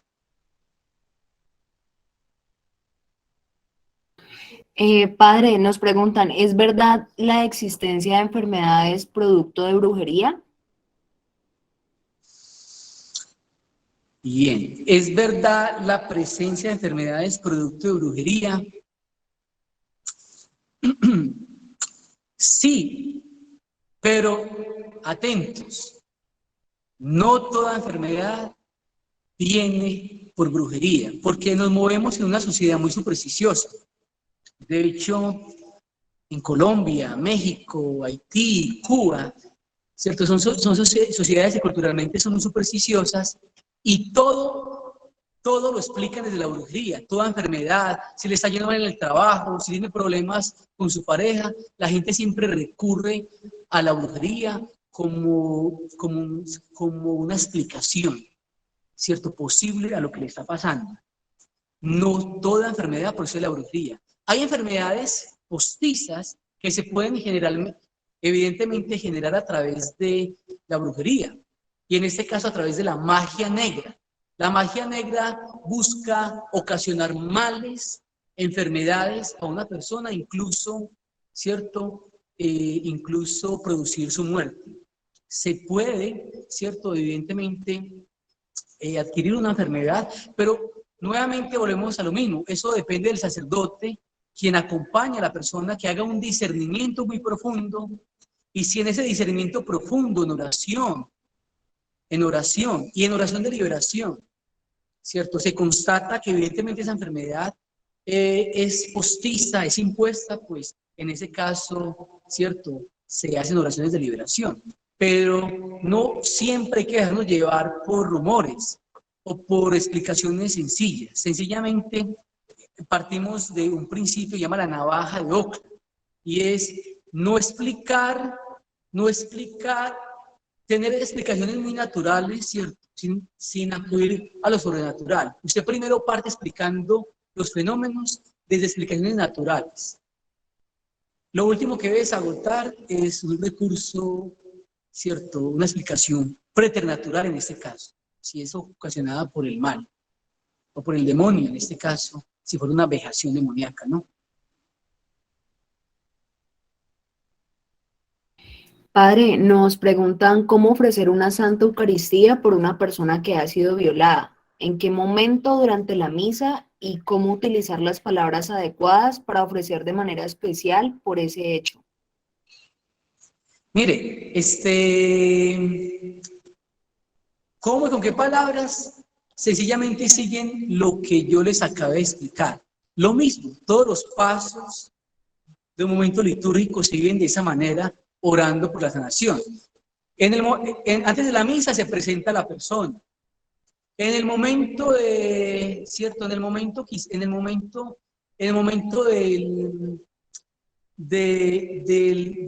cuando hacemos la invocación, la señal de la cruz, pues pedimos que el amor de Dios restaure a esa persona, que el amor de Dios sane las heridas de esa persona. Luego en el acto penitencial pedimos no solamente perdón por nuestros pecados, sino perdón por los pecados de esa personita, si en este caso está alejada de Dios y que sufre el impacto negativo de las heridas. Luego sigue el gloria, luego la palabra de Dios, pues pedimos que a través del poder sanador de la palabra, de la fuerza poderosa de la palabra, esta persona sea sana en sus emociones, que esa persona sea restaurada profundamente de las consecuencias que en ese momento la están afectando. En el ofertorio se presenta la persona, lo mismo. En la elevación del cuerpo de Cristo se pide sanación, se reclama la sanación para esa persona. Señor Jesucristo, Señor mío y Dios mío, por tus llagas Marta, José ha sido sanado. En el momento que se eleva el cáliz, Señor mío y Dios mío, por tus santas llagas, por tu santa sangre, perdón, las consecuencias negativas de las heridas de Marta han sido sanadas. Es decir, hacemos realmente todos los pasos. Evidentemente, si esa persona puede ir a la Eucaristía y usted le puede enseñar a esa persona a vivir la Eucaristía en clave de sanación, sería, les decía anteriormente, sería mucho más efectivo. Y las personas verían más rápido los frutos.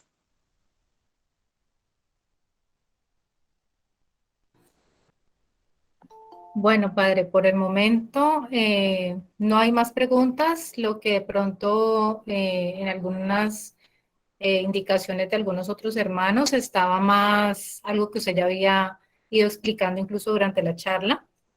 Bueno, aquí hay una última, como para que podamos ya ir cerrando el tema. Por mucho tiempo se pide en la Eucaristía por personas que están pasando serios conflictos de convivencia, pero no se ven resultados positivos, sino al contrario, que esa convivencia se torna más conflictiva. ¿Qué puede estar pasando? ¿Me repite la pregunta nuevamente, por favor? Sí, padre, dice que la señora Rubí Cabanillas, por mucho tiempo se pide en la Eucaristía por personas que están pasando serios conflictos de convivencia, pero no se ven resultados positivos, sino al contrario, que esa convivencia se torna más conflictiva. ¿Qué puede estar pasando? Bien,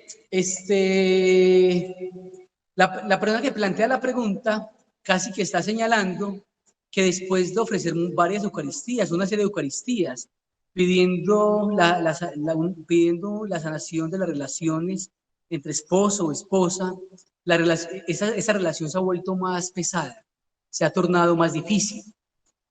Pues bien, habría que decir que si una pareja está pidiendo a Dios la sanación y la restauración del hogar o de sus relaciones conyugales, sus relaciones de pareja, es importante tener claro que no es suficiente con la Santa Misa, sino hay un trabajo personal. Es decir, estas dos personas que están pidiendo y mandando a ofrecer misas, están reclamando de Dios la gracia y la restauración, pero no están haciendo ningún trabajo personal. Y volvemos a lo que yo les decía con la Eucaristía, en la palabra, en el momento de la palabra, lo que el apóstol San Pablo nos dice, lo que Santiago nos dice, y dice, no seamos como los tontos, que se miran en el espejo y cuando se giran se olvidan cómo estaban. Y eso le pasa a aquellos lectores de la palabra que solamente se conforman con leerla, pero no la aplican a su vida. Es decir, que recordemos lo que el Papa Francisco nos decía, que en la Eucaristía es importante escuchar la palabra, que entra por los oídos, que llega al corazón lo transforma y que llega a las manos. Y cuando se hablan de manos es acciones. Si esta pareja está solo ofreciendo misas, pidiendo ese milagro, pues me parece que falta un componente supremamente importante que es la intervención terapéutica o una consejería familiar. Implica trabajo de los dos. Cuando las dos personas están trabajando en su sanación y además de esto viven la Eucaristía en clave de sanación, naturalmente los efectos y los resultados son evidentes, son supremamente evidentes. Ejemplo, si yo estoy trabajando mi sanación de heridas emocionales y ofrezco muchas misas, pero todo lo que estoy haciendo lo estoy viviendo solamente de manera supersticiosa. Bueno, diría yo de manera supersticiosa porque creo que la Eucaristía me va a dar esa gracia que efectivamente sí no la da, pero yo no dispongo mi corazón y no trabajo y no hago un proceso ordenado, sistemático, pues naturalmente que no voy a avanzar en la sanación. Por eso es muy importante que en la sanación interior se parta de un proceso, se parta de un proceso de acompañamiento con un profesional de la salud o con un sacerdote. ¿Por qué? Porque implica hacer un inventario de heridas emocionales, implica identificar qué clase de heridas, quiénes son las personas que más me han herido, cuáles son las afectaciones que eso ha generado en mi vida, de qué manera eso ha impactado negativamente, qué puedo hacer yo, ¿cierto? Además de la Eucaristía para ir sanando, porque hay situaciones muy humanas que están dañadas, ¿cierto? Que están atrofiadas. Y es importante ese proceso, ¿cierto? Personal, no solamente vivirlo desde la Eucaristía, sino desde el trabajo personal. Es decir, que allí falta un trabajo de pareja.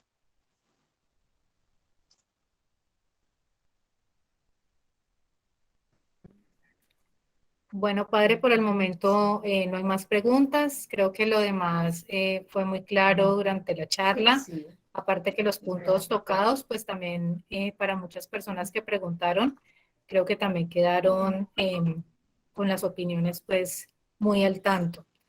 No sé si de pronto usted nos quiera comentar algo más para ya finalizar con una oración. Bueno, sencillamente invitarlos a todos a estar abiertos a ese proceso. Una noticia maravillosa es que hoy hemos aprendido meridianamente a vivir la Eucaristía en clave de sanación. Es decir, que vamos a tener la Eucaristía como un medio de sanación. Vamos a aprender a aprovechar ese medio de sanación y vamos a aplicarlo en nuestra vida. Entonces, posteriormente, en 15 días, vamos a hablar del perdón. Y luego vamos a empezar a sanar todas las etapas de la vida. Ustedes y yo vamos a elaborar ese proceso. Es decir, que eso es un camino.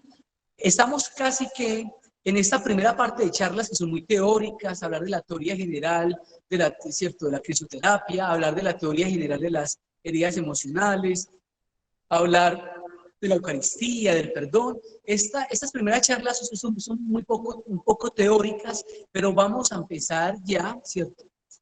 Próximamente a abordar la parte práctica. Es decir, todos vamos a tener la oportunidad de empezar a sanarnos desde el momento de la concepción, gestación, por todas las etapas de la vida hasta el momento actual. Es decir, que será una gracia fabulosa. Ya hemos aprendido, ¿cierto?, hoy a utilizar la Eucaristía como un medio poderoso de sanación y a vivirla en clave de sanación. Así que yo los exhorto para que ustedes estén animados, para que ustedes estén muy pendientes de lo que llega, porque es que realmente lo que está por llegar es lo mejor, que es la práctica de todo esto que hemos dicho, de todo esto que hemos, ¿cierto?, reflexionado hasta el momento. Vamos a vivir, ¿cierto?, esos talleres experienciales, esos talleres prácticos de sanación, momentos especiales de sanación a través de Jesús Eucaristía, momentos, ¿cierto?, talleres dirigidos, oraciones dirigidas, para que ustedes puedan sanar todas sus heridas. Es decir, que les pido que ustedes se mantengan muy atentos, que inviten a sus familiares, incluso si ellos quisieran unirse a este diplomado y aprovechar lo que viene, aprovechar esa sanación cronológica que vamos a hacer, esa sanación por etapas de la vida, pues están todos, ¿cierto?, supremamente bienvenidos para que se sumen a este proceso o a este diplomado.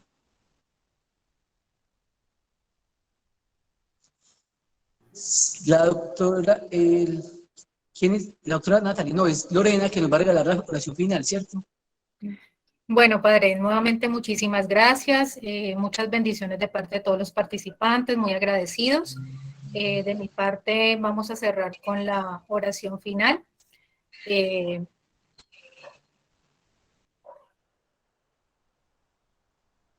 Bueno, no sé si me están escuchando bien todos. ¿Quién escuchamos? Ok. En el nombre del Padre, del Hijo, del Espíritu Santo. Amén.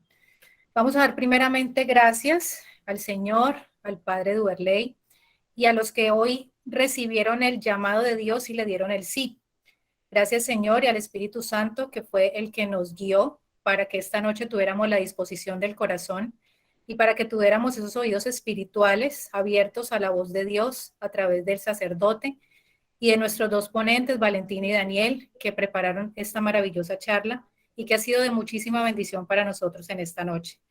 Vamos a leer un poquitico, un versito muy pequeño de la palabra para que nos quedemos con él en esta noche y le pidamos mucho al Señor que interioricemos y podamos dormir con él y amanecer con él para que a partir de mañana y todos estos días que vengan en momentos difíciles o también en momentos de gratitud, podamos siempre tener una convivencia digna con Dios.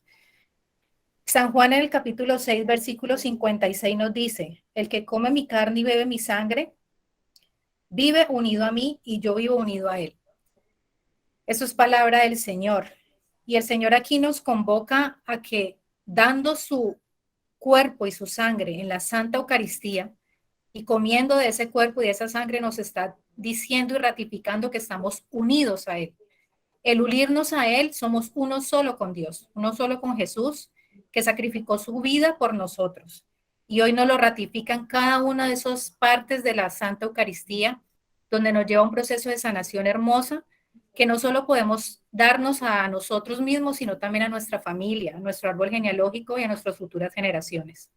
Vamos entonces a darle gracias al Señor, porque a través de su palabra nos sigue ratificando la promesa, que va a vivir con nosotros a través de la Santa Eucaristía.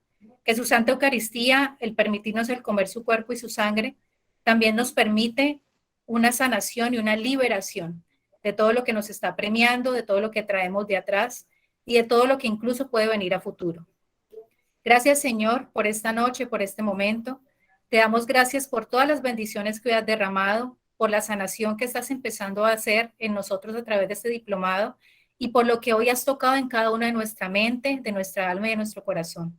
Te damos gracias también a ti, Madre Santísima, y a todos los santos que hoy se unieron con nosotros, a nuestro Santo Ángel de la Guarda, que hoy ha recibido también esta charla y que nos va a ayudar día a día para ir caminando con Dios y para que cada día también nos vaya ayudando a enamorarnos de la Santa Eucaristía, para que en los momentos en que cuando no podamos asistir presencialmente sea nuestro Santo Ángel que acuda por nosotros y traiga esas gracias de sanación y de bendición.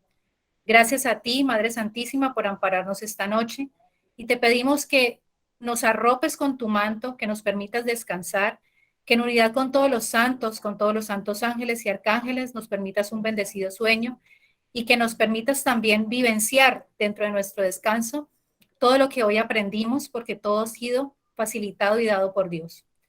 Padre nuestro que estás en el cielo, santificado sea tu nombre, venga a nosotros tu reino.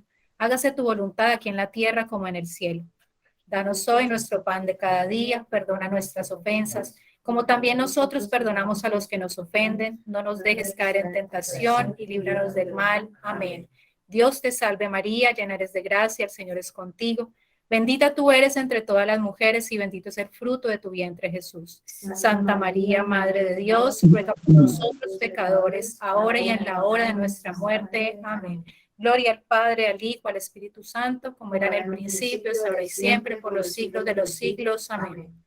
Dulce Madre, no te alejes, tu vista de nosotros no apartes. Ven con nosotros a todas partes y solo nunca nos dejes. Y ya que nos amas tanto como verdadera Madre, haz que nos bendiga el Padre, el Hijo, el Espíritu Santo. Amén. Les deseamos a todos, hermanos, una bendecida noche. Recuerden que pueden ver la charla, algunos que de pronto ingresaron tardecito, por nuestro canal de YouTube. Y cualquier inquietud o duda, estábamos para servirles. Dios les bendiga.